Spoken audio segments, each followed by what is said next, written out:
பின்னாடி இல்ல சார், உங்க முன்னாடி பாருங்க.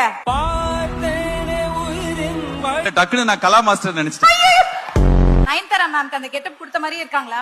எனக்கு நயன்தாராவும் ரொம்ப பிடிக்கும். அப்படி சொன்னா அவங்க ரொம்ப கொச்சுப்பாங்க. இல்ல, உங்களுக்கு என்ன வரம் வேணுமோ கேளு. கொஞ்சோண்டு தைரியமும் நம்பிக்கை இருந்தா நம்ம லைஃப நம்மளே பாத்துக்கலாம். சோ எனக்கு வர வேணாம். Thank you God. நான் கட்சி ஆரம்பிக்க கூடாது. நாலா லூயி விட்டான் கண்ணாடி போடக்கூடாதா? நாலா கோட்டு போடக்கூடாதா? நான் பிரைவேட் ஜெட் வாங்க கூடாது. நான் இப்ப அழகா மாதிரி பண்ணிட்டா? வேற ஏதாவது பண்ணிட்டா? சவுக்கு சங்கர், சும்மா அதை கட் பண்ணி போட்டுக்கோங்க. சவுக்கு சங்கரை பத்தி என்ன சொன்னார் அப்படின்னு ஏதாவது ஒண்ணு யூஸ் ஆகும்ல.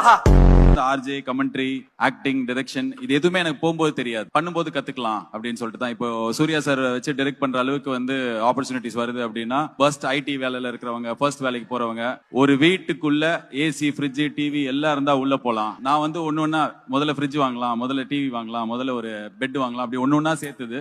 சோ டைரக்டா போனதுக்கு அப்புறம் நிறைய விஷயம் கத்துக்கிட்டேன். இப்போ இன்க்ளூடிங் டைரக்ஷன். அந்த எல்லாத்துக்கும் காரணம் வந்து ஐ திங்க் மை வைஃப்.